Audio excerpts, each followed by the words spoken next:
curso de nanotecnologia, uma nanotoxicologia, que eu trabalhei com Zé Zay, para caracterizar a oita nano, e agora eu estou um pouquinho mais com ensino de nanotecnologia. E essa minha mãe está muito criança. Eu sou Maria Lélia, tenho formação base em física, tenho doutorado em física, trabalho no departamento de física da Universidade Estadual da Paraíba, na cidade de Ribeirão.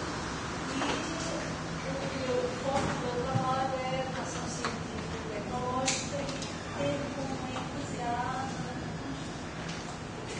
Obrigado, gente. Eu sou Henrique, tá? Eu trabalho aqui na Poli. Só fechar aqui que está um ruído aqui de trás. Se eu consigo fechar isso. Eu trabalho aqui na Poli tem uns 30 anos, mais ou menos.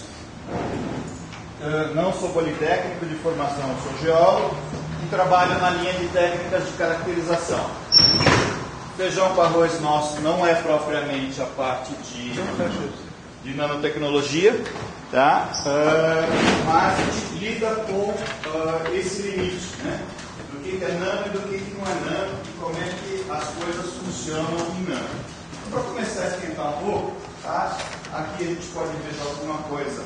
Trouxe só o tamanho de patinho. Uma peneira, abertura de 5 micras. Tá? Se vocês forem olhar contra a luz, vocês podem ver que essa peneira está furada. O comprimento de onda da luz é alguma coisa um pouco inferior a meio micro, então vocês vão ver como se fosse um monte de arco-íris, né? E o que a gente consegue observar ali é que existe um fechamento muito grande dessa peneira, né? Bem, aqui eu não tenho nada mais do que água, né? E eu ponho água aqui e a água passa. Tá?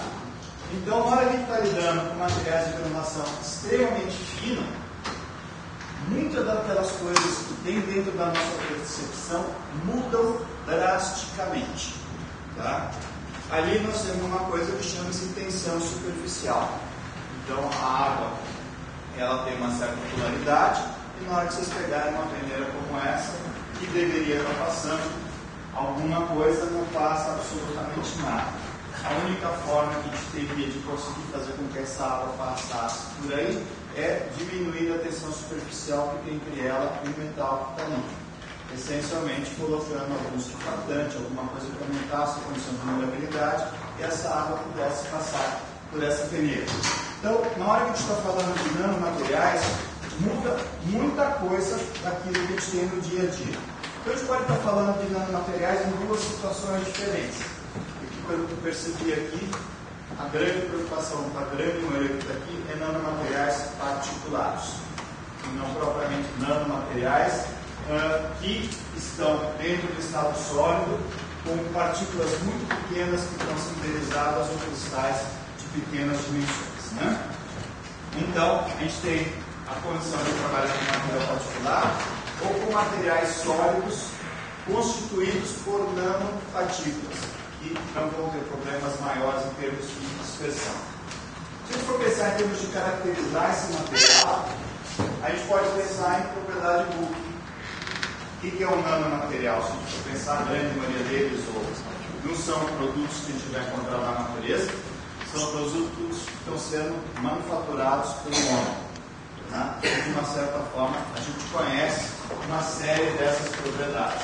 Então, existem técnicas de caracterização dessas propriedades Boole e outras que vão justamente dentro dessa nanoescala. Né? Então, o que a gente pode pensar? Qual que é a composição química disso? Orgânico e inorgânico, existe uma quantidade extremamente elevada de técnicas que vão estar lidando com composição química. Bem, se for um material sólido, qual que é a relação em termos de textura e microestrutura desse material? Como é que os grãos que estão ali dentro estão associados entre si? Né? Então, vão ter uma série de técnicas de microscopia que vão permitir a gente poder observar esse material em termos de uma magnificação bastante elevada e fazer a caracterização estrutural deles. Né? Bem, se a gente for já pensar aqui ainda numa situação Boole, gente pode pensar em termos também de estrutura cristalina, técnica tipo difração de raio-x, de fotometria, ou outras técnicas com difração, sem ser difração de raio-x propriamente dita, que vão dar informação sobre a estrutura desse material. E uma série de técnicas que podem estar dando informações para a gente sobre as partículas mais relacionadas diretamente com cada um desses indivíduos, né? Então, nós vamos encontrar uma gama bastante ampla de técnicas. A gente vai poder falar de algumas poucas, né? Eventualmente a gente poderia selecionar uma delas para estar falando já tarde. E essas técnicas vão estar lidando com propriedades múltiplas, propriedades mais detalhadas das feições das partículas propriamente dita. E a gente vai começar um pouco com essa parte de tamanho e forma, né? E isso que a gente está falando, tá? Se a gente for pegar de tamanho de partícula, né? Aqui de 1 micra, e a gente for eliminando 100 micra ou 10 micra, se a gente for olhar aqui a aceleração gravitacional, o que seria a força de atração entre esses materiais? Quanto mais fino, quanto menor o tamanho das partículas, maior a força de atração que a gente vai ter entre essas partículas, mais difícil vai ficar de expressar. A gente, na hora que quebra o material, a gente gera partículas numa escala exponencial. O mundo está cheio de micropartículas por aí afora, só que a gente não vê isso porque elas estão se agregando. Tá? E, de uma certa forma, essa grande vantagem de poder depois não respirar e enxergar vocês, né? Porque senão teria zilhões de nanopartículas aqui entre vocês e a gente teria que pensar um sistema respiratório totalmente diferente daquilo que a gente tem, né? Bem, então vamos começar falando um pouco de tamanho. Tamanho é uma coisa intuitiva, né? Então, se a gente for pensar em termos de tamanho, tamanho importa. Importa no sapato, na roupa, na calça, no tênis, no caminhão, no carro, na ponte, né? Então, se a gente for pensar em termos de pegar uma régua e medir, isso é de uma certa forma bastante intuitivo. Mas nem tudo a gente pode pegar uma régua, um hidrômetro, um paquímetro, colocar lá e fazer essa medida, né? Então, nós vamos ter situações de materiais na qual essa medida fica um pouco mais difícil. Qual o tamanho dessa caixa de fósforo? Dá para colocar um número só para o tamanho dessa caixa de fósforo? A gente pode até adotar, que nem a gente adota um número só para o sapato, mas se for lá no Japão, tem um sapato forma estreita, forma larga. Aqui a gente só tem o pé do Zé Mané e não tem jeito, né? Você pode escolher uma marca ou outra, porque você sabe que ela é mais confortável, a outra te aperta mais o pé, né? A gente então tem condições de ter alguns objetos e utilizar várias medidas para poder definir esse objeto. Mas o que a gente procura em realidade é ter uma condição na qual a gente possa ter uma única denominação, uma única condição de definir tamanho. E para isso então, não importa se você está medindo em propriedade 1, 2 ou 3 ou 3D, né? A gente vai estar procurando comparar isso com uma esfera que tem uma propriedade equivalente. Tem um conceito que a gente chama da esfera equivalente. Então eu posso só fazer uma medida linear, uma medida de área, uma medida de volume, e utilizar esse tipo de critério. E com isso, as medidas podem ser muito diferentes entre si, né? Então se eu for pensar em tamanho, eu posso pegar o comprimento máximo, o comprimento mínimo, mesma massa, mesmo volume, velocidade de sedimentação. Então, existe uma quantidade bastante ampla de formas como a gente pode definir tamanho. Tá? Se a gente for pensar nessas formas que estão aí, todo mundo aqui já foi lá para a praia, já pegou uma peneira, já pegou na areia, né? O que acontece com essas partículas se eu for pensar numa peneira? Elas são diferentes entre si? Para fins de peneiramento, elas são iguais. Tá? Então, o que a gente vai ter? Se a gente for pegar uma relação de diâmetro de peneiramento, for passar isso aqui por um gabarito, todas elas vão estar passando na mesma abertura. Só que, dependendo da propriedade que a gente estiver considerando, isso daí vai dar coisa bastante diferente. Volume, se eu pegar da esfera, eu vou ter partículas que vão ter 1/10 desse volume e partículas que vão ter 5 vezes mais. em área, desde alguma coisa de 0,7 até 4, maior dimensão, menor dimensão, assim por diante. Ou seja, na hora que a gente compara com uma esfera equivalente que tem uma mesma propriedade, a gente pode encontrar números bastante distintos. E como é que a gente vai estar fazendo essa medida? Eu posso pegar uma peneira, posso pegar uma técnica de microscopia, de análise de imagem, tem técnicas de interferência de campo, alguém falou aqui de Zeta Sizer, né? Técnicas de sedimentação, técnicas de medida área de superfície específica e utilizar essas informações para fazer correlações com esferas que têm propriedades 1, 2 ou 3D semelhantes. Outra coisa ainda, bem, se eu tiver o peneiramento, como é que eu vou ter minha distribuição? Minha distribuição vai ser cada partícula ou vai ser um monte de partículas? Eu vou ter um monte, né? Se eu for pegar um microscópio, eu vou medir o quê? Uma por uma. Tá? Então eu já começo a ter até, eu posso medir uma por uma, pode ter alguma técnica que me dá informação bem grande. O que eu estou medindo? 1D, 2D ou 3D? Comprimento, volume ou área? Se eu for para o microscópio, a minha informação é em número. Se eu for para o peneiramento, a minha informação é em massa. Eu estou pesando cada coisa que está em cada peneira. Então, isso aqui complica um pouco mais a vida da gente ainda, né? Então, a gente pode pensar em várias técnicas de caracterização. Algumas delas eu vou querer fracionar a amostra para poder pegar depois e fazer outra análise. Primeiramente é uma delas. Eu posso fazer uma classificação por sedimentação, meio fluido, seja água, ou algum outro meio, e ter o material separado. Ou simplesmente eu estou interessado em ter a distribuição de tamanho.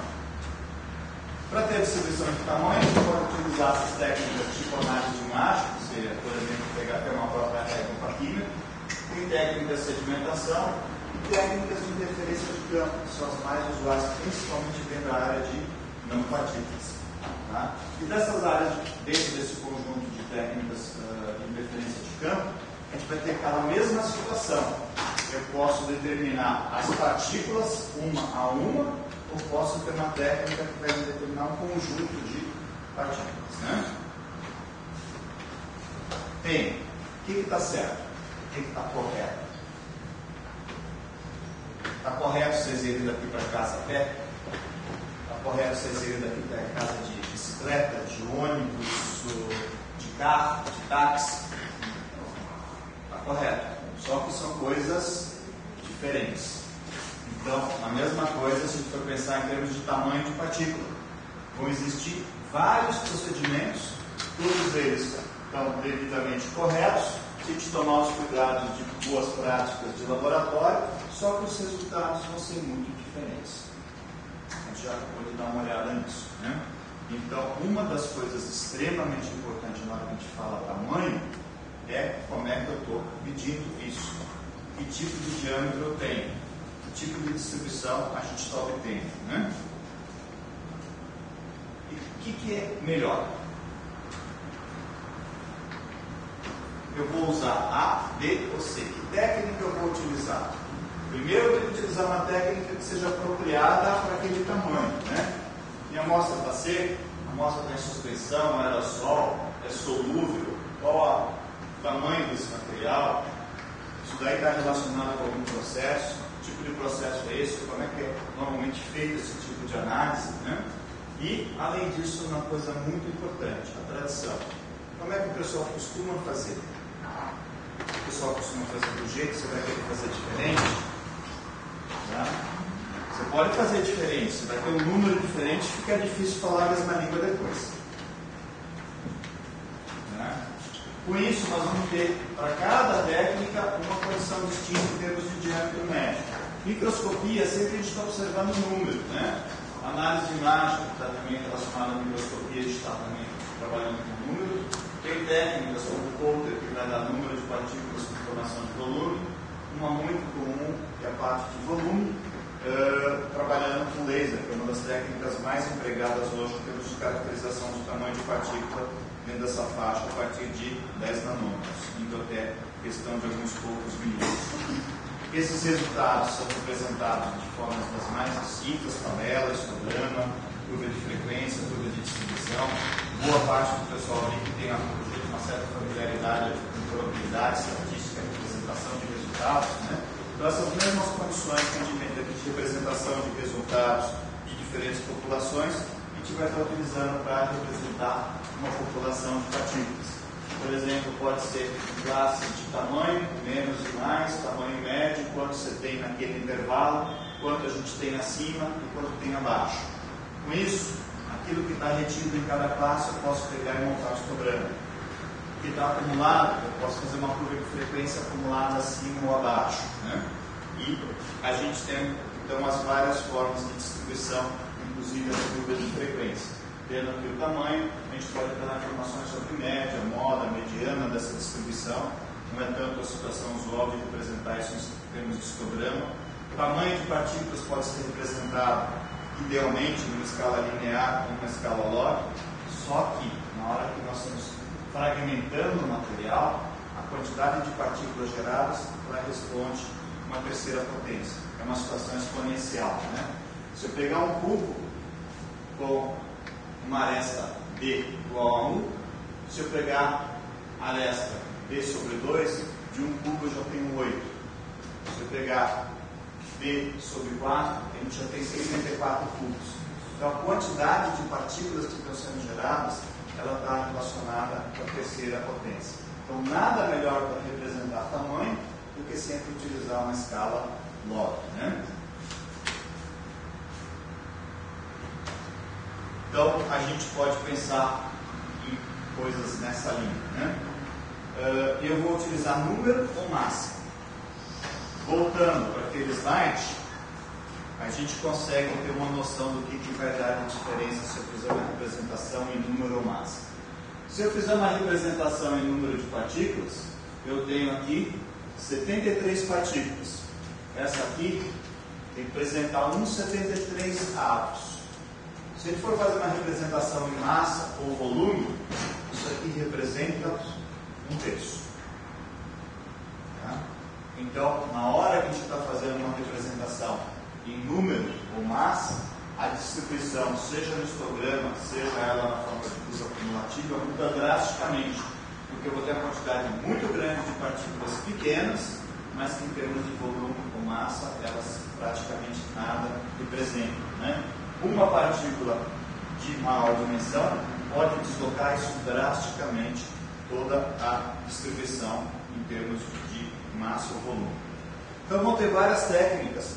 Eu peguei algumas das mais conhecidas, né? Então você tem uma técnica que conta partícula por partícula dentro de um eletrólito.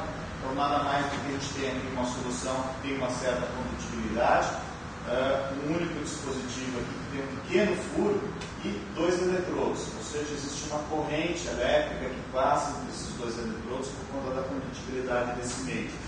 Na hora que uma partícula passa por esse orifício, ela desloca uma certa quantidade desse volume, e na hora que ela desloca essa quantidade de volume, isso dá um pulso elétrico. Então, cada partícula que passa, eu tenho condições de correlacionar esse pulso elétrico com o volume dessa partícula, né? A limitação eu tenho que analisar partícula por partícula, é um processo relativamente lento. As partículas têm que ter o mesmo tamanho, então eu não posso ter uma partícula grande passando por uma pequena, porque essa pequena não vai ser vista, né? Existem outras técnicas que vão estar trabalhando com sombras, né? Ou com projeções. Então pode ter simplesmente uma luz, uma partícula atravessando uma determinada região que está sendo iluminada, medir essa sombra ou medir a corda que está sendo gerada. Isso aqui dentro dessas técnicas de varredura de fluxo, né? A gente também pode estar medindo um ângulo sólido em função da projeção dessa partícula, em termos do espalhamento. Tem outras técnicas que podem medir não simplesmente o tamanho da partícula, mas também a velocidade dessa partícula, né? Então você tem algumas técnicas como velocimetria com fluxo espacial, que também trabalha com o sistema laser. A partícula está atravessando esse laser, então a gente tem condições de avaliar aqui essa área que está sendo interrompida e qual o gap dessa região, e medir não só a velocidade da partícula, como também medir o tamanho delas, né? E são técnicas que, inclusive, a gente pode utilizar para fazer medidas em processo. Aqui na faixa de 50 nanômetros até alguma coisa de 6 milímetros.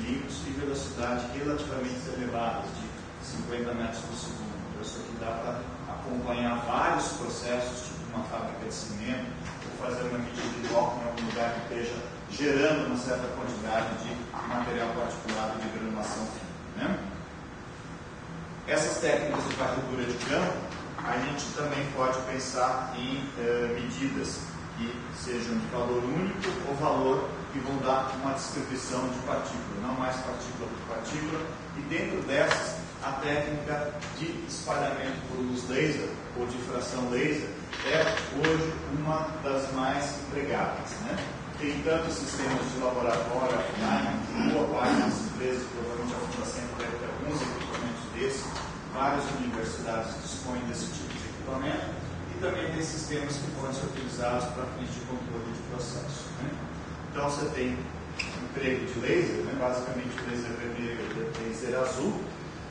O material pode estar disperso em ar, água, aerossóis, emissões. Basicamente o conceito que a gente tem é uma diferença em termos de ângulo de espalhamento. A gente tem uma partícula, se ela for pequena, esse espalhamento é feito no ângulo baixo. Se essa partícula se ela for grande, o espalhamento é em baixo ângulo. À medida que essa partícula vai diminuindo de tamanho, esse ângulo de espalhamento vai aumentando e, eventualmente, a gente pode ter fenômenos de refração e reflexão dessas partículas de menores dimensões. Então, basicamente, o que a gente teria de interação dessa partícula com laser seriam mecanismos de difração ou de espalhamento de luz, e quanto menor o tamanho, mais amplo é esse espalhamento. Quanto maior o tamanho, menor vai ser esse ângulo de espalhamento. Então, basicamente, a gente teria uma situação como esses cones de espalhamento representado, uma partícula de 5 micras, uma partícula de 800 nanômetros. Bem, essa técnica hoje permite a gente estar trabalhando com partículas acima de 10 micrômetros, indo até alguma coisa, dependendo do fabricante, 3 milímetros ou 8 milímetros. É uma técnica extremamente rápida, com alta reprodutibilidade e que não precisa de calibração. A gente pode analisar material em ar, em suspensão em meio líquido, aerossóis e emissões. O conceito basicamente está aqui representado: uma fonte laser, um conjunto de lentes, uma região onde vai ter a apresentação da amostra desse laser e uma série de detectores que vão gerar esse espalhamento, né? Então, isso aqui pode ser trabalhado com laser vermelho para partículas acima de 50 micras, 50 nanômetros, e para um laser azul que vai estar lidando com as partículas de menores dimensões, chegando aí alguma coisa perto de 10 nanômetros. Alguém aqui já trabalhou ou trabalha com essa técnica de espalhamento de luz laser, de difração laser? Então, ela é bastante utilizada em laboratórios. Se você for olhar o laser, ele basicamente azul, ele só vai lidar com essa classe de alto ângulo de espalhamento, que são as partículas mais finas, né? Bem, o que a gente tem? Para cada partícula existe um certo padrão de espalhamento. O sistema ele vê o padrão de espalhamento da população de partículas que está na amostra e, através do sistema de mínimos quadrados, ele vai idealizar um conjunto de partículas cuja distribuição em termos de espalhamento seja equivalente àquele que a amostra está apresentando. Então, é um sistema de mínimos quadrados e a meta é gerar o menor resíduo possível. Bem, ainda tem um probleminha a mais. Qual o modelo matemático que vai estar sendo utilizado para isso? Tem um modelo, que é um modelo chamado de Fraunhofer, bastante simples, que não vai lidar de uma maneira adequada com todas as propriedades desse material particular, que funciona bem com partículas acima de 25 microns.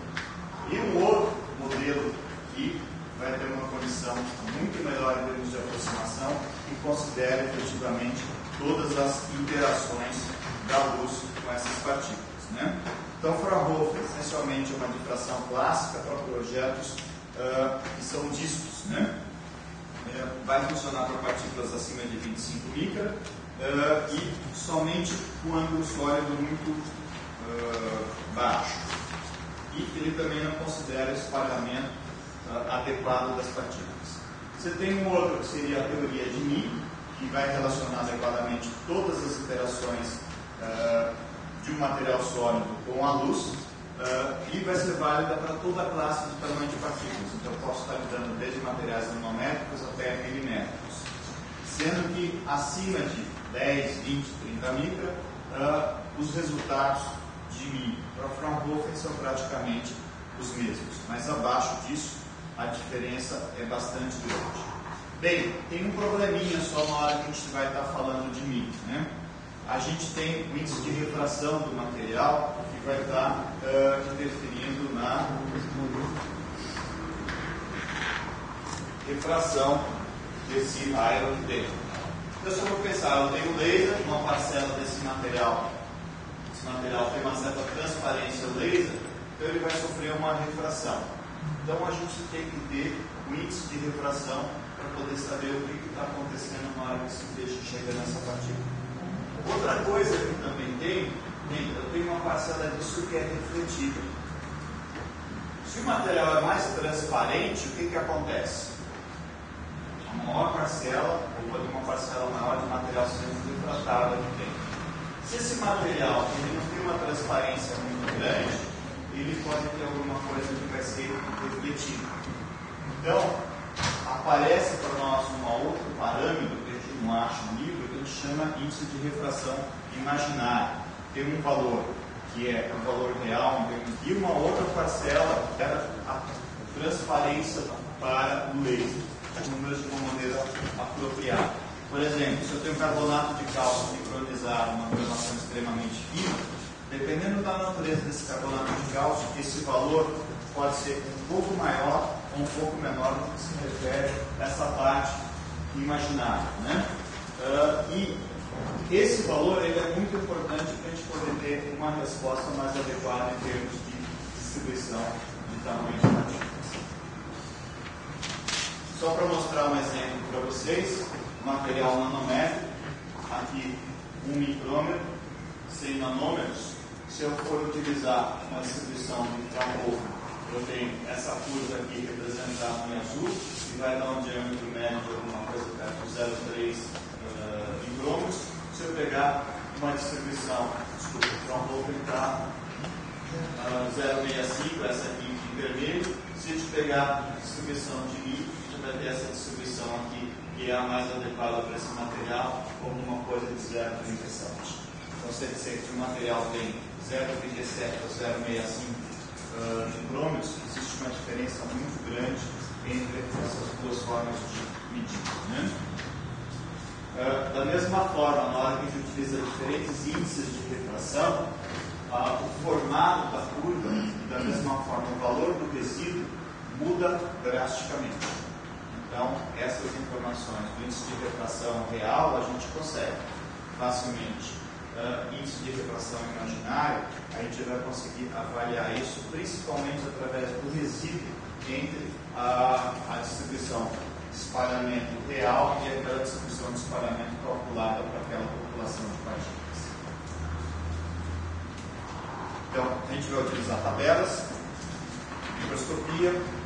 Eventualmente, existem algumas alternativas se a gente tem uma flexibilidade em termos de equipamento para poder achar esse número mais adequado. Tem alguns materiais que a gente pode medir a seco, pode medir suspensão.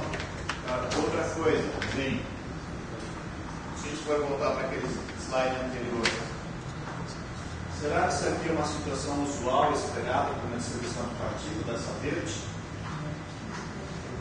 Ou, se eu souber que aquele material tem um comportamento de dois materiais distintos, que é uma mistura de material particulado e uma distribuição bimodal, perfeito.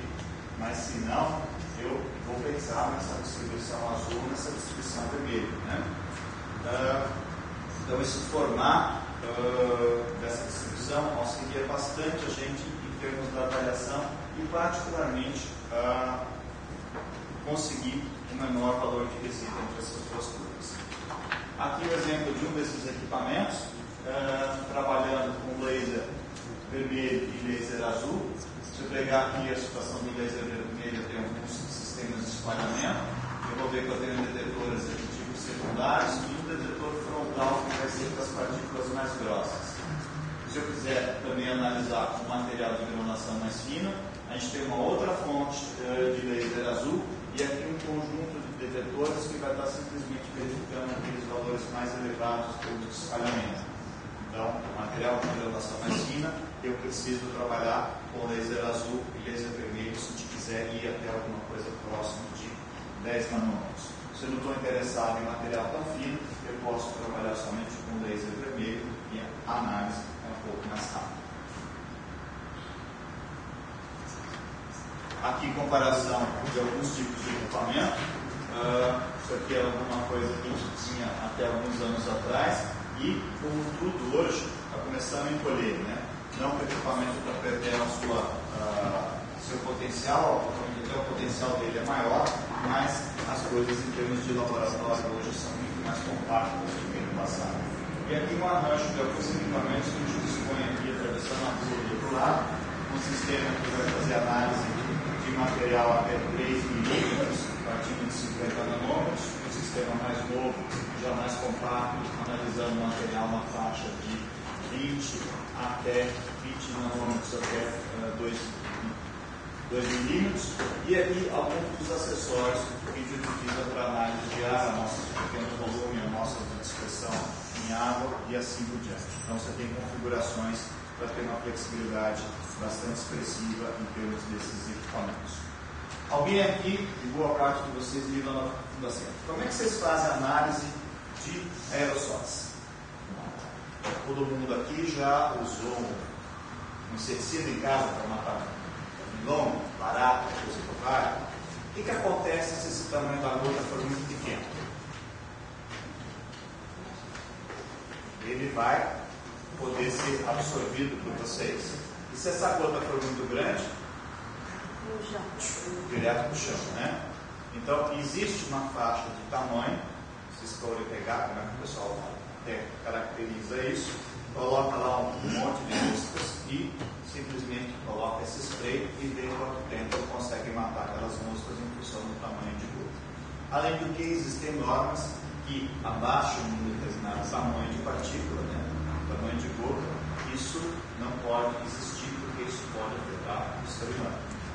Então, essa técnica, hoje, é a técnica mais usual para se fazer análise de tamanho de partícula de aerossóis. E aerossol está tomando cada vez mais conta da nossa vida, né? Então, está certo que é carinho, a gente pode ir para a praia, hoje até filtro solar é em latim, né? Não preciso mais uma menina bonita para passar aerossol, passar o bronzeador nas minhas costas. Basta uma latinha naquele calor, tem aquele geladinho que é bastante refrescante, né? Então, existem técnicas que a gente precisa ter para poder fazer essa caracterização. Por exemplo, eu posso já pensar numa outra coisa. Tem gente aqui da área médica. Como é que eu posso fazer uma quimioterapia ou uma radioterapia fazendo com que o princípio ativo chegue dentro dos alvéolos? Eu tenho que ter gotas muito pequenas que são respiráveis. Então você tem que ter um sistema de nebulização com partículas menores do que 3 microns. Tá? Da mesma forma, essa técnica, você pode ter um sistema de nebulização, você tem água, um soro fisiológico e coloca um produto radioativo, você consegue fazer com que você vá ter uma radioterapia atuando lá diretamente, por exemplo, nos alvéolos. Como é que você caracteriza isso? Você está deixando esse material radioativo no nariz ou você está mandando isso lá para dentro do pulmão do cara? Que é o que a gente tem interesse numa situação dessa, né? Da mesma forma, tem o nebulizador ABCD. Qual deles vocês vão comprar? Aqueles com sisteminha de ultrassom, aqueles outros, ou seja, qual a distribuição de tamanho de partícula que a gente tem? Muito bom para o sistema de nebulização, não está lá o tamanho de partícula que aquilo gera, mas isso tem uma implicação muito grande nessa inalação que a gente está fazendo, né? Existem também alguns sistemas nessa mesma linha que podem ser empregados para controle online. Não é o caso de vocês, mas existem alguns equipamentos que a gente pode estar falando de materiais de 100 nanômetros que podem estar controlando o processo. Então, isso pode estar eventualmente sendo empregado na indústria cimentícia, indústria farmacêutica, seja dentro da linha de produção, seja online, seja com todo o dispositivo empregado ali, de tal forma que vocês podem estar medindo o tamanho de partículas do próprio processo de fabricação. Né? Uma outra técnica que a gente pode estar falando é a análise de imagem. A análise de imagem traz para a gente uma série de informações a mais, além daquela que é a distribuição de tamanho.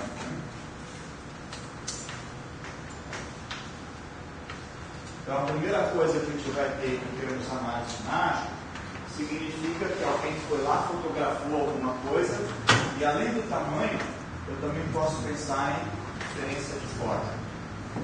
Então, existem hoje equipamentos, hoje a gente pode utilizar até dispositivos de microscopia com um sistema de digitalização, hoje câmera fotográfica, quase todo celular tem. A gente tem condições de digitalizar essa informação e, a partir daí, então, fazer medidas em termos de tamanho e morfologia.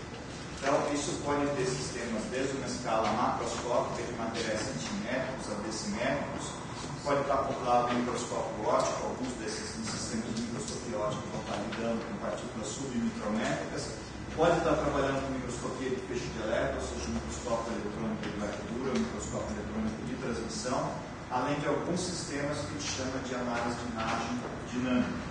Sistemas que vão estar adquirindo uma quantidade muito grande de imagens por segundo e com um computador bastante potente vai estar processando essas informações. Né?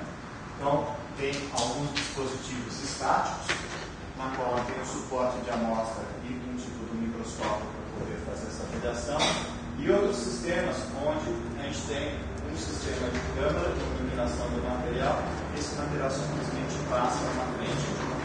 Né? Primeira coisa é, eu tenho que colocar a amostra para poder ser visualizada. Primeiro grande drama na hora que a gente vai ficando com material de gramação mais fina, é conseguir dispersar isso. As partículas vão tender a se aglomerar e essa imagem de material disperso fica cada vez mais difícil. Né? Segundo, eu tenho que capturar essa imagem, tem várias formas de fazer isso, nada mais do que pegar um dispositivo óptico e colocar isso dentro de uma câmera. Depois, a gente tem que pegar cada partícula e separar efetivamente o que é o contorno dessa partícula no fundo com uma determinada resolução. Quantos pixels vai estar representando aquela partícula? Se forem poucos pixels, a gente tem condição de pegar e ter uma informação de tamanho. Se a gente já tiver uma condição mais expressiva em termos de quantidade de pixels, eu posso também ter uma informação de forma. Qual que é a relação de aspecto? Maior dimensão em relação a menor. Qual que é o perímetro dessa partícula? Qual que é a área dessa partícula? Né? Se for 2 ou 3 ou 4 pixels, quadradinhos desses daqui, essa informação é extremamente precária. Mas à medida que a gente tem uma quantidade maior de pixels, dependendo da resolução do sistema, a gente consegue fazer essa discriminação. E a partir daí simplesmente gerar os resultados de distribuição de tamanho e os vários parâmetros de forma que a gente pode ter. Bem, situação de tamanho, eu posso pensar na maior dimensão, na menor dimensão de uma partícula, eu posso pegar um diâmetro do círculo equivalente dessa partícula que equivale a um círculo que tem esse diâmetro. Então a gente tem que fazer esse tipo de correlação. Em termos de forma, um dos parâmetros mais utilizados é aquele que a gente chama de relação de aspecto. Eu pego a largura e divido pelo comprimento da partícula. Ou pegar a elongação, que é justamente 1 menos essa relação de aspecto. A gente pode pegar um conjunto de partículas e também ver o que o pessoal chama de convexidade e solidez. Por exemplo, se eu pegar minha mão aqui, eu posso considerar a medida dessa área projetada, ou posso pegar um elástico aqui em volta. Tá? De tal forma que, por uma análise de imagem, eu posso medir isso aqui convexo, posso medir quantas reentrâncias tem ou quantas protuberâncias esse material apresenta. Né? Então, à medida que a gente está lidando com análise de imagem, a gente pode ter essas informações adicionais do que acontece no perímetro, em termos de complexidades e concavidade do material. E, a a partir daí também estabelecer como circular esse material apresenta. Então, até pouco tempo atrás, esse tipo de informação era bastante difícil da gente obter. Hoje, a gente tem câmeras, a gente vê esses programas na televisão, Discovery e outros tantos, o pessoal tem uma velocidade de aquisição de imagens estupenda. Então, a gente consegue ver em detalhe, por exemplo, uma bala furando uma bexiga, porque a quantidade de imagens que estão sendo adquiridas por segundo, com uma resolução elevada, é muito grande. Então, a gente tem sistemas comerciais dentro dessa linha hoje que trabalham com uma quantidade muito grande de imagens por segundo. Então, aqui, por exemplo, uma situação onde tem um microscópio e esse microscópio, em questão de alguns poucos minutos, a gente consegue analisar de 10.000 a 500.000 partículas. O que vocês acham de fazer uma análise de 30 a 50.000 partículas? Dá para pegar e fazer isso no Word? Tá? É a vida, né? Então, a gente não consegue fazer esse tipo de determinação e, segundo ainda, procedimentos de operação padrão sem ter grandes dificuldades, né? Um dos problemas que a gente tem em termos de análise de imagem é aquilo que a gente está vendo, qual que é a representatividade estatística disso? A gente mostrou para vocês lá atrás, aquela situação que eu tinha um cubo, o outro que tinha aresta por metade, o outro que tinha aresta por um quarto, né? Então, se a gente pegar uma partícula, tá, de 10 micrômetros, a gente consegue colocar ali, se eu fixar com um cubo, uma partícula de 10 micrômetros, a gente consegue colocar ali dentro 1000 micrômetros, 1000 partículas de 1 micrômetro. Né? Se eu for pensar em 100 nanômetros, são 1 milhão. E à medida que essa quantidade vai diminuindo, esse número cresce. Então, na hora que a gente está falando em termos de quantidade de partículas por imagem, a gente precisa ter um número bastante robusto. Então, as técnicas de análise de imagem dinâmica, elas estabelecem normas ISO que a gente precisa ter 1 milhão de partículas. Para ter 1 milhão de partículas, a gente demora 3 segundos, a depender do equipamento. Tá? E coletando ali tipo 300 imagens por segundo. Né? Então, com isso, a gente consegue ter uma rapidez e uma condição adequada em termos de análise. Né? Então, esse aqui, por exemplo, é um sistema como esse, que, em termos de análise a úmido, coletando alguma coisa perto de 300 imagens por segundo, a gente consegue fazer análise de material de micrômetro, levantando todo esse tipo de informação. Então, basicamente, o que ele tem? São sistemas de câmera. Basicamente, isso aqui se considera são duas câmeras simultâneas, uma câmera macro e uma câmera micro, né? De tal forma que elas vão estar gerando duas distribuições de tamanho, tem uma sobreposição muito grande, e com isso a gente vai ter uma distribuição do conjunto total de partículas. Essa câmera maior tem um foco nas partículas de maiores dimensões, essa câmera menor para analisar aquelas de menores dimensões. Pega alguma coisa de 300 imagens peças por segundo, um belo computador, quadro processado, trabalhando 60 e tantos bits, e aí por diante, a gente consegue ter essa informação com alguns centenas de milhares a 1 milhão de partículas em questão de 5 minutos, sem maiores problemas. Né? Isso aqui pode ser feito de material seco, pode ser feito de material disperso em meio livre. Não temos só tamanho de partícula, mas tendo informações adicionais disso. A gente sabe, principalmente, uma série de aplicações, principalmente de saúde ocupacional, a forma da partícula também é bastante relevante. Não simplesmente considerar o tamanho dela, mas qual a relação de aspecto. Né? Então, esses equipamentos aqui são adequados para a gente poder também lidar com o material fibroso. Bem, técnicas de tamanho de partícula, a gente vai ter uma quantidade bastante expressiva. Eu só trouxe uma para vocês, dentro dessa faixa de nanomateriais, existe uma outra técnica que é de correlação de fótons, né? O pessoal chama de PCS, e mais ou menos, vocês estavam falando do Zeta Size, né?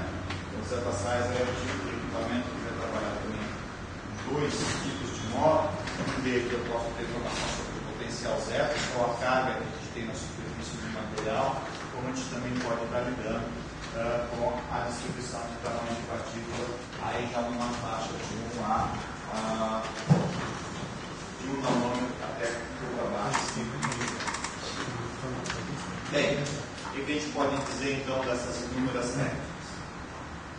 Todas elas podem estar gerando números corretos, elas podem estar medindo coisas diferentes e a gente tem que tomar muito cuidado na hora que a gente fala sobre o tamanho de partícula. Fulano está medindo alguma coisa tipo A, o outro está medindo X, o outro está medindo Y, e como é que vocês vão pegar e conversar a mesma coisa? Então, é muito importante que seja estabelecido qual a técnica, qual o limite daquela técnica e que tipo de diâmetro está sendo medido. Nós vamos encontrar técnicas para materiais micrométricos e submicrométricos, hoje uma quantidade relativamente expressiva delas, e seguramente essa técnica daqui, trabalhando a partir de 10 nanômetros, ela atende uma gama bastante ampla e pela simplicidade e condições de operação, eu diria que é a técnica mais difundida. Vocês estão trabalhando com materiais tipicamente dentro da faixa de 1 a 500 nanômetros, dá para pensar em utilizar outros tipos de técnica. Né?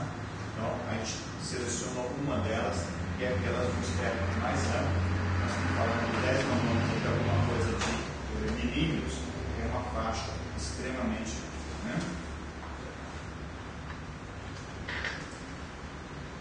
Essas técnicas, essencialmente, hoje, a gente consegue resultado repetitivo, reprodutivo e robusto. Né? Bem, a gente tem que pensar, na hora que a gente está fazendo uma análise, que a gente tem que ter repetibilidade, a gente tem que ter reprodutibilidade e outra coisa que a gente tem que ter acurácia. Se a gente der erro sistemático, dependendo da técnica, a gente conseguir medir a grandeza desse sinal, a gente consegue corrigir isso. Se tiver erros de natureza aleatória, a gente literalmente está perdido e tem que conviver com isso. Qual que é a nossa situação real? A situação real que a gente recebe no resultado de análise é um tiro só. E a gente não sabe se ele está mais perto dos resultados final ou se ele está longe. Qual que é a repetibilidade daquilo? Qual é a reprodutibilidade? Tá? Então, uma outra coisa que a gente tem que pensar ou procurar incorporar na hora que a gente tem um resultado de análise é olhar o que está por trás dele. Que técnica está sendo empregada? Qual a repetibilidade que essa técnica apresenta? Que tipo de controle está sendo feito? Esse laboratório tem mecanismos de controle, boas práticas de laboratório, segue o padronizo? Como é que isso está sendo feito? Tá? Todo mundo que lida com um laboratório no dia a dia tem esse tipo de preocupação.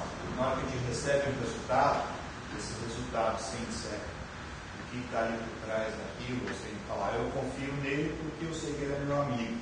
Isso daí responde alguma coisa? Tá? Porque eu joguei bola com ele ou coisa que vale. Não. Tá? Aquela história. Você vai matar a cobra para mostrar o pau ou você vai mostrar a cobra morta? Tá? Então tem alguns cuidados na hora que a gente está lidando com o laboratório, porque a gente precisa saber uma metodologia que está por trás disso, né? Quais são os limites? Quais são as normas? Se for pensar em termos dessa norma laser, existe lá uma ISO 13320 que dá algumas magnitudes de erro, 5% para 90% do passante, o valor médio 3%, o valor lá embaixo de 10% do passante, 5% de impossível. Na hora que a gente está fazendo várias análises, a gente tem condições de avaliar se a gente está dentro dessas magnitudes. Né? Em condições ideais, a gente consegue pegar essa magnitude de erro, alguma coisa ao redor de 10 a 20% dos limites estabelecidos por essa norma. Né? Na hora que você entra ainda dentro da indústria farmacêutica, isso passa a ser mais crítico ainda. Né? E dentro da indústria farmacêutica existem alguns padrões que são extremamente chatos, né? Aquele negócio de dedo duro. Né? Se você der um passo, fala, deu um passo, mas foi para o pé direito ou foi para o pé esquerdo? Quantos centímetros o cara andou? Foi quantos graus ele colocou o pé para lá ou para cá. Então, na hora que você entra na indústria farmacêutica, né, é um passo de tantos centímetros, o ângulo do pé, não sei das quantas, ele apoiou o pé, ou seja, primeiro a ponta do pé, depois o calcanhar. Todo esse nível de informação tem que estar registrado dentro do sistema. Não que a gente receba tudo isso, mas essa informação obrigatoriamente tem que estar lá devidamente registrada, né? Outra coisa, vamos pensar numa situação, fugir totalmente disso. O Brasil hoje é um dos maiores produtores de minério de ferro. Carrega um navio aqui, 300 mil toneladas, essas 300 mil toneladas vão chegar lá na China. E o cara vai dizer que, bem, esses 300 mil toneladas tem um teor de 67,2% de ferro e 1,2% de sílica. Tá? E ele tem um procedimento que ele comprova isso. Tá? Se chegar lá e for 67,2, mas for 66. O chinês não vai gostar muito do que está sendo roubado. Tá? Vocês vão lá comprar uma lata de 1 litro de óleo no mercado. Quanto que tem lá dentro? Tem 1 litro de 10 ml ou tem 990 ml? Tem 990 porque é o limite que a legislação permite. Então, o produtor, o fabricante está justamente trabalhando dentro dessa margem, ele tem que ter aquela acurácia e tem que ter aquela repetibilidade do produto e durar para poder encher a lata com 990, porque se tiver dar um 189, recolhe tudo. Então, a gente tem que tomar determinados cuidados, procedimentos, e um dos principais, um dos mais problemáticos é justamente a representatividade. Como é que a gente vai analisar um determinado material? Ele tem segregação, qual o procedimento, qual a norma específica para aquilo, né? Na hora que a gente for fazer análise, bem, como é que eu vou pegar esse material que está aqui e colocar isso aqui adequadamente disperso? Como é que eu vou fazer, por exemplo, um imar de várias partículas que estão se tocando uma com a outra? Na hora que eu for fazer análise, tudo isso vira uma coisa só. Então, são cuidados, procedimentos que têm que ser estabelecidos. Não importa se a gente está falando de nano, se a gente está falando de partículas maiores. A gente sabe que se for nano, nós estamos ferrados. Tá? Por quê? A força de atração dessas partículas é extremamente elevada. Quanto mais fino, pior. Do ponto de vista de saúde ocupacional, excelente. Tá? Porque esse material nano, ele não vai ficar por aí. Ele vai encontrar uma outra partícula maior e vai grudar.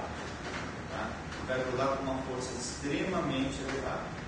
Então a gente não espera encontrar material nano disperso no ar. A gente encontrar partículas abaixo de 3 micras, precisa ter um ambiente muito sujo para a gente poder encontrar material de gramação dentro da fração respirável. Quanto mais fino for, tá, mais difícil vai ser encontrar isso. Lidar com produtos farmacêuticos ou com produtos que a gente possa ter uma absorção, aí a situação fica bastante complicada. Eu me lembro uma vez que eu estava lidando, não nessa faixa de nanômetro, mas todo mundo aqui já tomou uma bezetacil na vida ou coisa parecida. Bem, pensa no tamanho do grão desse antibiótico que vai ser feito uma mistura com água e vai ser colocado dentro do traseiro do braço de vocês, né?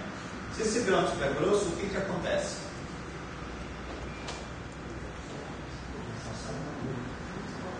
Não só vai passar na agulha, mas vai doer até dizer chega. Você vai sentir a dor depois. Passar na agulha não é problema, eles vão fazer passar na agulha, tá? O problema é o que vai doer depois. E se tiver uma granulação mais fina? Provavelmente você não vai ter nenhum problema de dor, mas a tua bioabsorção de um negócio desse muda drasticamente. Tá? E dependendo do que estiver alterando essa capacidade ou essa condição de bioabsorção, pode causar um problema sério em termos de saúde. Tá? Então, na hora que a gente está lidando com uma granulometria de material, e esse material ele é bioabsorvido, ele pode ter uma interação maior com a gente, ou com qualquer outro organismo vivo, a essa situação de tamanho de partícula passa a ser uma coisa muito crítica. Tá? Porque isso pode causar algum tipo de choque, algum tipo de reação com uma consequência que pode ser uma irritabilidade ou pode ser alguma coisa mais séria. Tá? Eu não sou da indústria farmacêutica, mas eu conheço algumas pessoas que lidam com isso. Bem, filtro solar. Tem material particular no filtro solar justamente numa escala nano. Tem algumas pessoas que desenvolvem uma irritabilidade maior com o filtro solar. Tá? O cara do correio pega e entrega o filtro solar para ele. Tá? Se entregar o filtro solar A, B, C ou D, será que o funcionário não pode ter algum problema? Tá? Então, sempre aquela história, o melhor é mais barato que o patrão, né? Mas muitas vezes a gente tem algumas situações que podem ter algum tipo de problema. Se a gente for pensar então em termos de metodologia, né, a gente tem que pensar nessas condições, não simplesmente da dispersão do material, mas se esse material é solúvel. Tá? Se vai ter dissolução, aspectos de aglomeração, sedimentação, quebra dessas partículas. Então, se eu for pegar um produto farmacêutico, dependendo do que for esse produto farmacêutico, está aglomerado ou não está aglomerado? Tem que desaglomerar isso. Compostos orgânicos se rompem muito mais facilmente do que materiais inorgânicos, por conta do tipo de ligação que a gente tem lá. Então, a gente pode estar quebrando aglomerado ou pode estar quebrando as partículas. Né? Então, para material abaixo de 20 micra, essa situação de dispersão começa a ficar cada vez mais crítica. Né? E como é que a gente faz isso? A gente conseguiu molhar adequadamente essa tela metálica? Deu para molhar isso? Não. Se tivesse molhado, a água passava. Tá? Então, uma das primeiras coisas que a gente tem que pensar é como é que a gente consegue molhar. A gente toma banho com água ou com sabão? Água e sabão, né? Só água, normalmente a gente pode se sentir meio sujo, a gente não vai conseguir se limpar direito. Né? Então, a gente tem que, a primeira coisa é conseguir molhar. Tá? E para a gente se molhar direito, a gente usa o sabão. Né? Então, na hora que a gente consegue essa molhabilidade, a gente vai quebrando justamente esses agregados e com isso a gente consegue ter uma condição mais adequada para dispersar o material. Depois a gente tem que garantir que isso fique estável. Né? A água ela é bastante polar, então isso dificulta bastante essa dispersão. Bem, a gente pode utilizar vários outros produtos para fazer essa análise, a depender do tipo de material. Então, tem materiais que a gente analisa em água, alguns a gente pode utilizar álcool, posso utilizar um ácido orgânico, posso utilizar alcanos, tá? Materiais com uma cadeia maior, essencialmente no sentido de conseguir uma dispersão mais adequada. Cada material tem lá uma condição de dispersão. Né? Outra coisa que a gente também pode lidar é com aquilo que a gente chama de carga de superfície, que a gente chama de potencial zero. Todo material tem uma carga na superfície. Alguém aqui já pegou um pedacinho de papel e brincou com o pente que você esfregou na calça? O que aconteceu quando vocês fizeram isso ou não fizeram isso? Pega um pente, um plástico, esfrega ele na terra e coloca no papel. O que acontece? Vai grudar. Se eu pegar um papel de alumínio, o que acontece? Não acontece nada. Tá? Porque a carga do papel de alumínio vai acabar sendo a mesma do pente. Então, se eu tiver uma situação de cargas elevadas, o que acontece?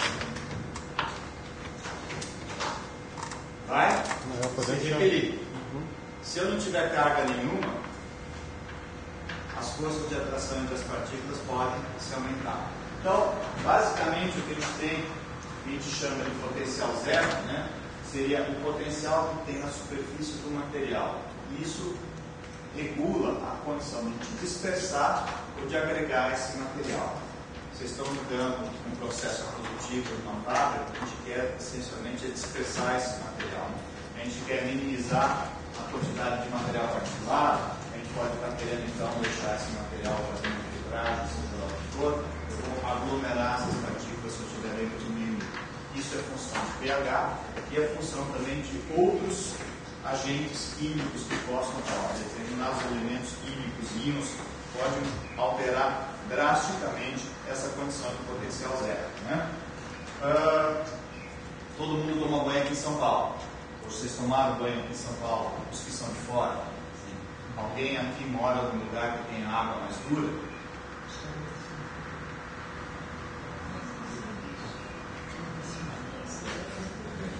Alguém numa região calcária? Tá? De repente, alguns de vocês moram numa região mais calcária. O que acontece na hora que vocês pegam a mesma quantidade de shampoo e vão lavar o cabelo? Tá? Vai fazer espuma? Não. Se vocês gostam de espuma, vocês vão pegar e vão colocar mais shampoo e mais shampoo e mais shampoo e de repente não muda nada, né? Por quê? Porque você tem uma carga iônica que muda drasticamente essas condições de superfície, né? Então, uma das formas que a gente tem é trabalhar com potencial zero para conseguir dispersão. A outra coisa é utilizar produtos que a gente chama surfatantes, que é aquilo que a gente usa, por exemplo, para colocar ali na nossa roupa, na máquina de lavar, para lavar o prato da cozinha, assim por diante, né? E podem ser materiais poliméricos ou com uma mudança característica do potencial zero para conseguir uma dispersão maior das partículas. Então, a gente pode ter uma estabilização que a gente chama estéril se a gente utilizar alguns desses surfatantes, uma linha de polímeros, né? Adicionar os polímeros, esses polímeros com cadeia longa simplesmente vão ter uma outra partícula semelhante a essa e onde essas partículas estiverem próximas umas das outras e com isso a gente consegue ter uma condição adequada de dispersão. Aqui um exemplo, voltando a falar por exemplo, de filtro solar, e a gente usa muito pigmento à base de titânio para tinta, tem um índice de refração bastante elevado. Boa parte desses filtros solares, da mesma forma que a gente está utilizando lá, TiO2 no tamanho de partícula perto de 0,5, 0,7 micrômetros. Né? É um material que, para fazer análise ao inferno, é uma ação bastante fina de conseguir dispersar isso é bem difícil. Se a gente colocar um surfatante em uma pequena quantidade, a gente não consegue um resultado satisfatório. A gente vai chegar a um ponto onde a gente consegue uma boa dispersão e depois a gente vai ter uma outra situação, se colocar demais, a gente volta a ter esse material num sistema aglomerado, basicamente do já flocculado. Então, aquela história, pouco não é bom, muito também não, e a gente tem que achar essa condição adequada em termos de dosagem de surfatante. Né? Bem, eu gostaria de saber algum comentário, deixar a situação bem aberta. O que vocês acham de tamanho de partícula? Pelo jeito é um dos problemas mais sérios de vocês, em termos de nanopartículas, de caracterizar tamanho. Eu tinha preparado somente isso, eu gostaria de ouvir alguns comentários ou alguns questionamentos em termos de tamanho de partículas.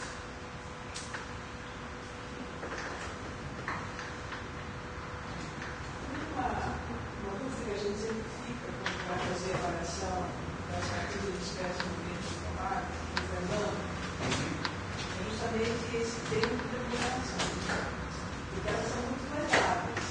Depende do tipo de composição química da partícula, depende da proximidade do calculador da fonte de emissão.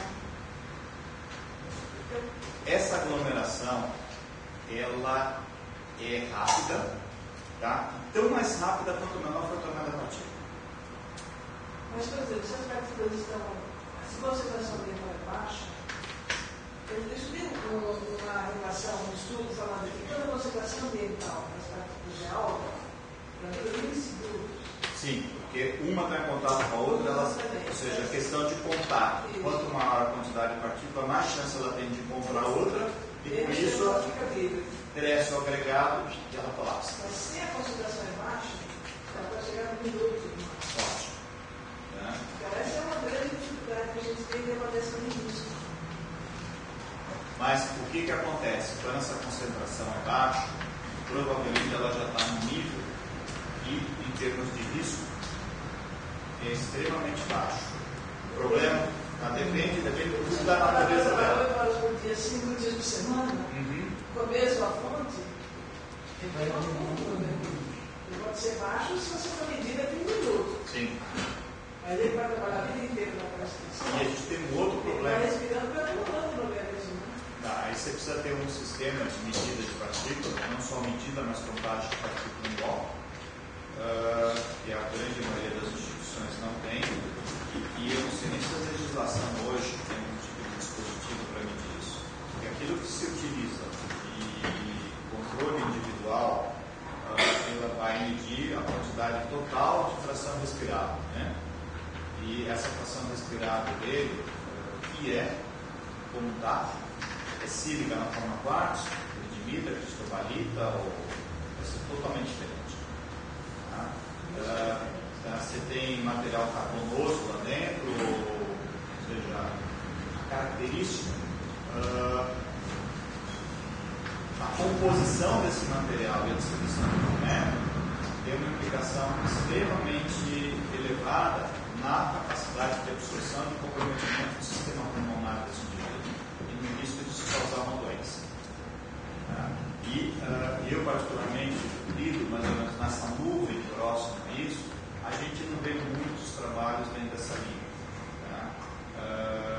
E a quantidade de material da natureza, em termos de composição química, disso é bastante diversificado. Um tempo atrás, a gente até teve fazendo um trabalho de exame de microscopia eletrônica de varredura, caracterizando quimicamente tecido pulmonar e avaliando a composição dos contaminantes que foram para dentro. Então, acho que vocês vêm pela cultura, né? Pepino, e o grupo de pesquisa dele teve um caso de trabalho de doutorado que a gente fez sistematicamente uma quantidade extremamente elevada de análise procurando caracterizar material particulado em tecido pulmonar.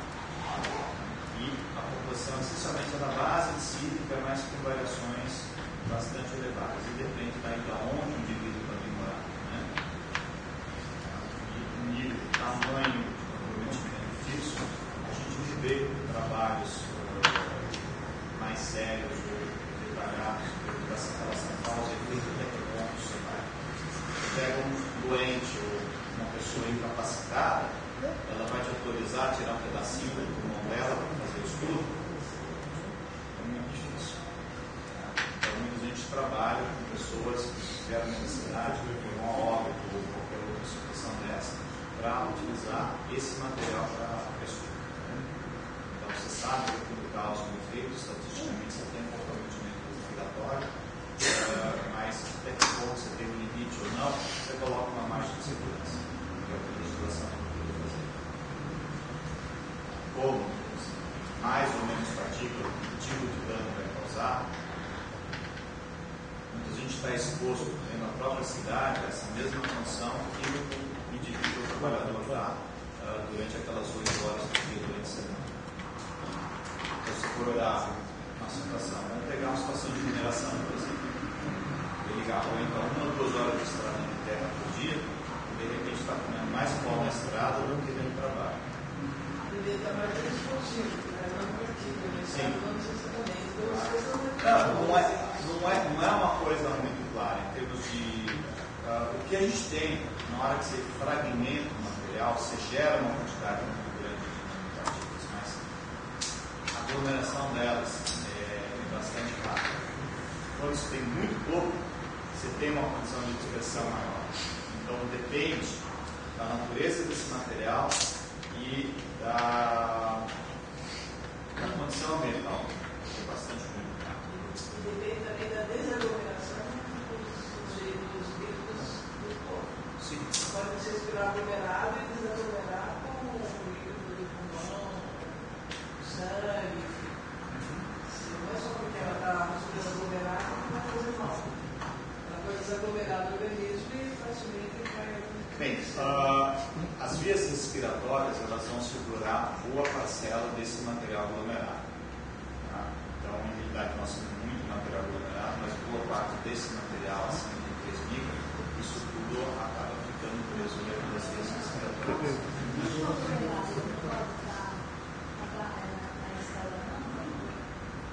Pode, mas a tendência que a gente tem, se for olhar o que é a força gravitacional? A força gravitacional, nós estamos falando de partículas, a atração entre partículas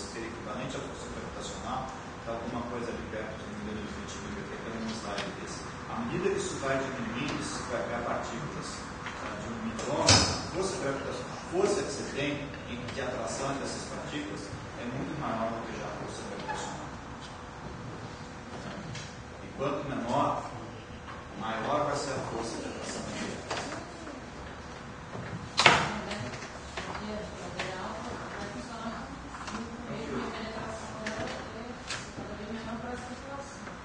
Mas aí, você está querendo dizer, você acaba dando um peso maior para a quantidade de produção de nanopartículas do que propriamente do tamanho que é a Na hora que você fragmenta alguma coisa, a quantidade de partículas pequenas que você gera, ela é bastante expressiva. Depende do processo que está sendo feita essa fragmentação. Mas a agregação delas é muito grande. E chega um determinado momento que para você quebrar coisas pequenas fica muito difícil. Como é que você consegue ter um mecanismo para quebrar uma partícula de um micrômetro? Muito mais fácil você quebrar uma partícula de um milímetro.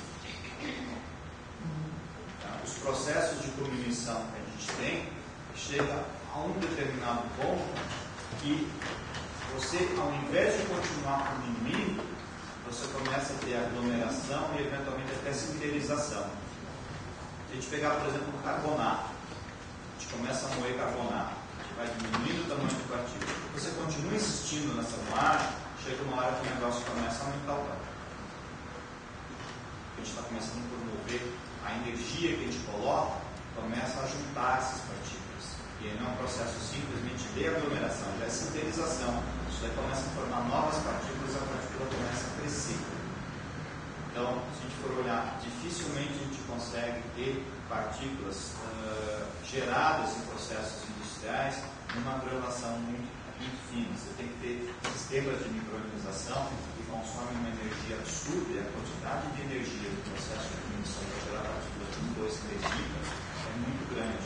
Basicamente, esses dispositivos são jatos de partículas, uma contra a outra, numa relação bastante fina e já um nível de energia extremamente elevado. A gente tem um dispositivo de comunicação extremamente pequeno, tá? Um sistema de compressor que deve ser umas 2, 3 vezes do tamanho dessa mesa, uma quantidade de energia absurda, porque para uma partícula pequena bater na outra se quebrar, como elas praticamente não tem mais massa, é muito difícil a gente conseguir continuar quebrando elas. Você precisa colocar energia no sistema externo de uma forma muito grande. Então, a produção de nanopartículas por processos de fragmentação demanda uma quantidade de energia extremamente elevada.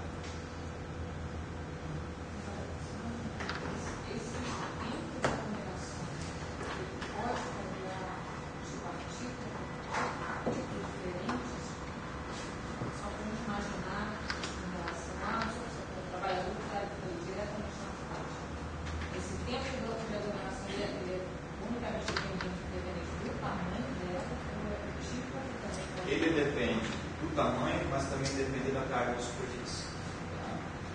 Depende da natureza do material. Se pegar, por exemplo, um material como plástico, uma carga de superfície, um material não condutor, essa condutibilidade de superfície, a propriedade elétrica de superfície passa a ter um peso muito grande. Se pegar, por exemplo, um material metálico, você basicamente vai atuando em função de tamanho, de densidade também. E a aglomeração disso se torna muito mais difícil. Essa coisa da partícula aglomerar me gera uma preocupação pensando de uma partícula. Tem uma partícula grande, eu posso ter um processo de quebrar ela em fibras, nanofibras, depois elas ficam soltas e elas se aglomeram. Esse aglomerado, que é a mesma massa que tinha lá, ele é distinto, muito distinto daquela partícula que eu tinha antes. Né? E aí talvez isso não continue não sendo respirável, mas ele está gerando uma condição de forma. Será que isso não tem um efeito? Se for usar, por exemplo, uma pintura, ou uma superfície, ou depositado, pode ser que para as 15 ou algumas medidas não tenha problema, mas para efeito ecológico, microbiano, eu tenho uma mudança A reatividade, o potencial cinético dessas partículas seguramente difere. À medida que você. Em realidade, o que acontece? Você pegar uma partícula, aquele material depois de vidro, a área de superfície específica mudou drasticamente.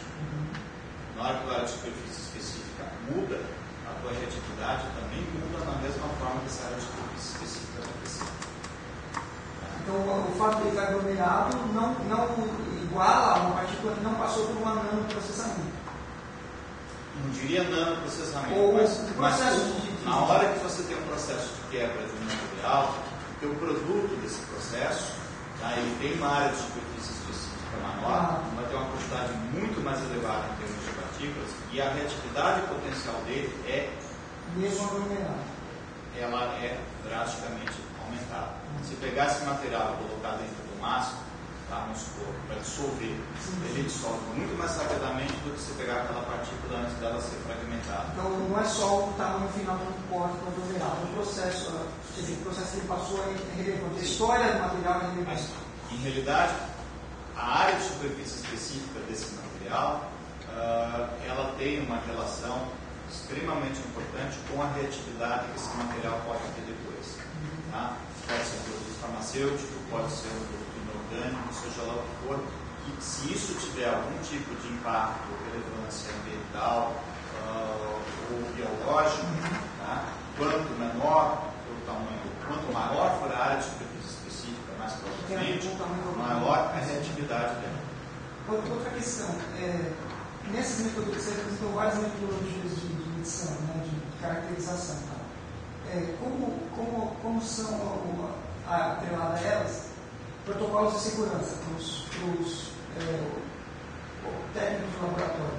Porque você vai estar entrando no processo de coleta de amostras, né, em ambientes que é possível. Primeira coisa, você está lidando com.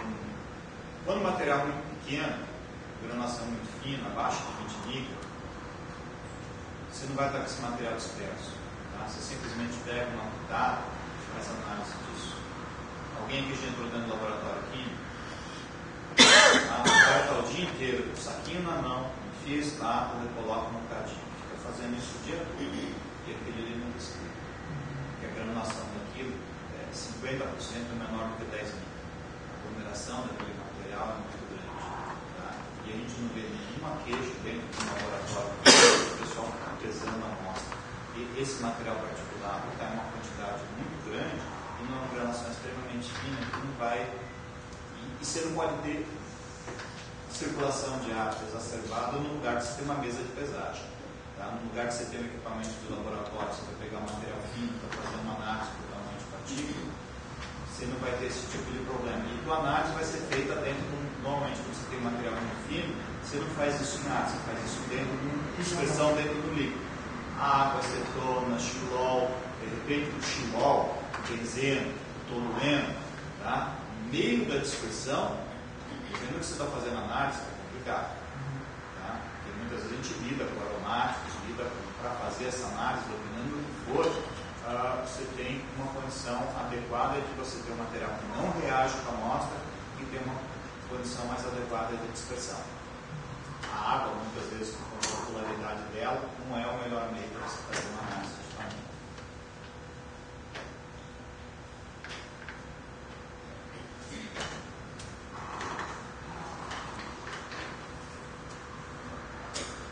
Vamos fazer um intervalinho, gente? Tem mais duas técnicas que a gente pode falar ainda. Tá?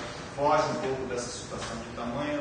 Uma técnica é mais hook, que seria a parte de infiltração, poder identificar o tipo de fase. E se for pensar hoje em termos de material particular, na hora que você tem um material particular dentro do filtro, se quiser fazer uma análise quantitativa que está lá dentro, a infiltração de raio-x é a ferramenta. Vai dizer quanto você tem de sílica na forma 4, quanto você tem sílica na forma de feldespato, ou tridimita, cristobalita, ou qualquer outra coisa. Claro, eu estou trabalhando agora.